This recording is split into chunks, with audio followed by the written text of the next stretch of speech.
ప్రజా పోరాటానికి వైఎస్ఆర్సీపీ సన్నద్ధమైంది. ప్రభుత్వ ప్రజా వ్యతిరేక విధానాలపై పెద్ద ఎత్తున పోరాటాలు చేయాలని నిర్ణయించింది.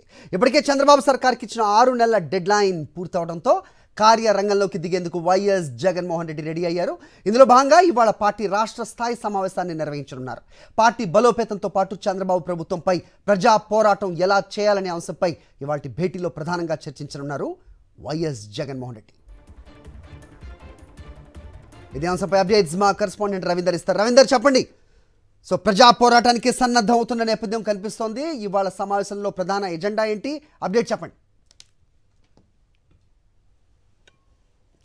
ఖచ్చితంగా మరికొద్దిసేపట్లోనే ఈ కార్యక్రమం కూడా ప్రారంభం కాబోతుంది. తాడేపల్లిలోని పార్టీ కేంద్ర కార్యాలయంలో జరగబోతున్నటువంటి కార్యక్రమానికి వైఎస్ఆర్ కాంగ్రెస్ పార్టీ అధినేత వైఎస్ జగన్ కూడా పాల్గొనబోతున్నారు. ఈ సందర్భంగా పార్టీకి సంబంధించినటువంటి ముఖ్య నాయకులతో జరుగుతున్నటువంటి కీలక సమావేశం కావటం ఒక ఎత్తు అయితే, మరోవైపు రానున్న రోజుల్లో ప్రజా పోరాటాలు పెద్ద ఎత్తున చేయాలని నిర్ణయం తీసుకునే అవకాశం కూడా ఉన్నట్టు కనిపిస్తుంది. అయితే ఈ సందర్భంగా జరగబోతున్న ఈ సమావేశంలో ఇంకా ఎలాంటి నిర్ణయాలు ప్రకటించబోతున్నారు, ఏ అంశాల మీద చర్చించబోతున్నారు అనేది మనతో మాట్లాడడానికి నెల్లూరు జిల్లా పార్టీ అధ్యక్షులు కాకాని గోవర్ధన్ రెడ్డి గారు ఉన్నారు.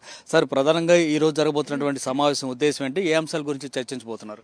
పార్టీ సంస్థాగత నిర్మాణం, పార్టీ ఆర్గనైజేషన్, అదేవిధంగా అనుబంధ సంఘాలకు సంబంధించి యాక్టివేట్ చేయడం, వీటన్నిటితో పాటు గత 6 నెలలుగా కూటమి ప్రభుత్వం ఏర్పడిన తర్వాత ప్రజా వ్యతిరేక విధానాలు, రాష్ట్రంలో జరుగుతున్నటువంటి దాడులు, విధ్వంసమైనటువంటి పరిపాలన, వీటన్నిటి మీద కూడా ఈరోజు మా నాయకుడు జగన్మోహన్ రెడ్డి గారి నేతృత్వంలో సమీక్షించేటువంటి అవకాశం ఉంది.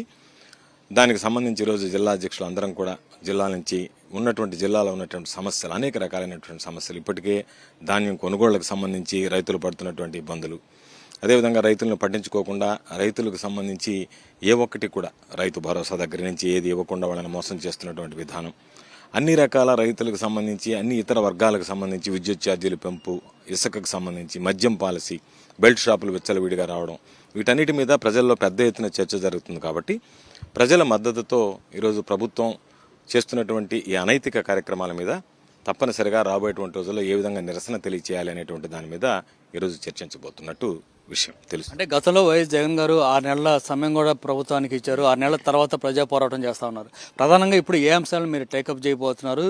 ఎప్పటి నుంచి ప్రజా పోరాటాలు ఉండబోతున్నాయి? ఇప్పటికే ప్రభుత్వం అన్ని రంగాల్లో వైఫల్యం చెందింది. సూపర్ 6కు సంబంధించి ఒక్క పథకాన్ని కూడా అమలు చేసేటువంటి పరిస్థితులు లేదు. ఒక పక్క ఈరోజు ఏదైతే పెన్షన్లు ఉన్నాయో ఆ పెన్షన్లు ప్రతి నెల కుదించేటువంటి పరిస్థితి ఏర్పడింది. దాంతోపాటు 15,000 కోట్ల రూపాయల విద్యుత్ ఛార్జీలు అదనంగా మోపడం అయితే ఏమి, మద్యం షాపులు, మద్యం విధానం, ఈరోజు విచ్చలవిడిగా బెల్ట్ షాపులు, మధ్యాంధ్రప్రదేశ్గా ఆంధ్ర రాష్ట్రాన్ని మార్చేసినటువంటి పరిస్థితులు, ప్రజల్లో తెలియనటువంటి వ్యతిరేకత, అసంతృప్తి, ఆవేదన, ఆవేశం, ఇవన్నీ ఉన్నటువంటి సందర్భంలో 6 నెలలు వేచి చూశాం. చంద్రబాబు నాయుడు ప్రజలను మోసం చేయబోతున్నాడు అనేటువంటిది స్పష్టంగా అర్థమవుతున్నటువంటి నేపథ్యంలో తప్పనిసరిగా వైఎస్ఆర్ కాంగ్రెస్ పార్టీ ప్రజల పక్షాన్ని నిలబడి పోరాటం చేయాల్సినటువంటి అవసరం ఉంది. కాబట్టి ముఖ్యమంత్రి జగన్మోహన్ రెడ్డి గారు ప్రజల పక్షాన్ని నిలబడి 2014, 2019 మధ్య ఏ విధంగా అయితే మేము పోరాటాలు చేశామో అదేవిధంగా జిల్లా వ్యాప్తిగా, రాష్ట్ర వ్యాప్తిగా కూడా అన్ని ప్రాంతాల్లో ఈ నిరసన తెలియజేయడం, పోరాటాలకు సిద్ధపడాల్సినటువంటి సమయం వచ్చింది. కాబట్టి ప్రధానంగా ఈరోజు చర్చించి వాటి మీద నిర్ణయం తీసుకోవడం జరుగుతుంది. అంటే ఎన్నికల హామీలు కానీ, సూపర్ 6 అమలు చేస్తుంటే మేనిఫెస్టో ప్రకటన కానీ ఇంతవరకు ఏది అమలు కాలేదు. కానీ మరోవైపు ఈ 6 నెలల్లోనే 67,000 కోట్ల పైగా అప్పులు చేసిన పరిస్థితి. ఈ నగదంతా ఏం చేశారు? ప్రజలకు ఏం చెప్పబోతుంది ఆ ప్రభుత్వం అంటే ఏం చెప్తారు?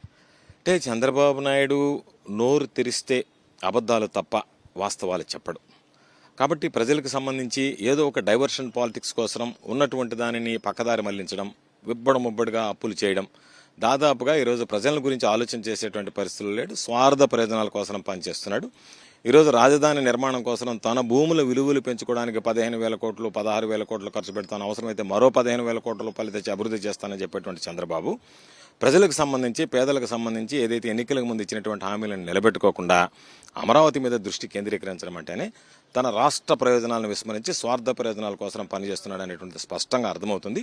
ప్రజలు దీనిని 6 నెలలు వేచి చూసి ఈరోజు గమనించారు, గుర్తించారు. కాబట్టి ఈ ప్రభుత్వం మీద తీవ్రమైనటువంటి ఆగ్రహావేశాలు ప్రజల్లో కూడా పెళ్లిబుక్కేటువంటి పరిస్థితి ఏర్పడింది.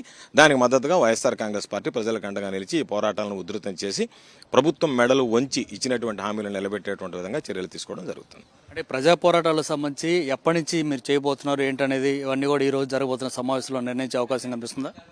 స్పష్టంగా, ఖచ్చితంగా. ఎందుకంటే ఈరోజు జగన్మోహన్ రెడ్డి గారు చేసేటువంటి దిశానిర్దేశంలో తప్పనిసరిగా ఏ అంశాలని ప్రాధాన్యత ఇవ్వాలి, ఏ అంశాల ప్రాధాన్యత క్రమంలో మనం పోరాటం చేయాలి, ప్రజలకు అండగా నిలవాలి, ప్రజలకు మద్దతు ఇవ్వాలి. ఈ ప్రభుత్వం చేసినటువంటి మోసాన్ని ప్రజలకు బట్టబయలు చేయడం, ప్రభుత్వం మెడలు వంచి ప్రజలకు ఇచ్చినటువంటి హామీలను నిలబెట్టుకునేటువంటి దిశగా ప్రజలతో కలిపి వైఎస్ఆర్ కాంగ్రెస్ పార్టీ అడుగులు వేయాలనేటువంటి ఆలోచనతోనే ఈరోజు ప్రధానంగా నిర్ణయాలు తీసుకోవడం జరుగుతుంది. సో ఇది పరిస్థితి మొత్తంగా అయితే ప్రజా పోరాటం చేయబోతుంది వైఎస్ఆర్ కాంగ్రెస్ పార్టీ. అందుకోసం ఏ విధంగా ముందుకెళ్లాలనేది ఒక కార్యాచరణ ప్రణాళిక అయితే ఈ సమావేశంలో నిర్ణయం తీసుకోబోతున్నాం. అట్లాగే ప్రజలు ఎదుర్కొన్నటువంటి అనేక సమస్యలు ఉన్నాయి రాష్ట్ర వ్యాప్తంగా. ఆ సమస్యల పరిష్కారం కోసం వైఎస్ఆర్ కాంగ్రెస్ పార్టీ ఏ విధంగా ముందుకెళ్లాలనే దాని మీద కూడా చర్చించే అవకాశం ఉందని కాకాని గోవర్ధన్ రెడ్డి చెప్తున్నారు. Hari. All right, Ravinder, thanks for the detailed inputs.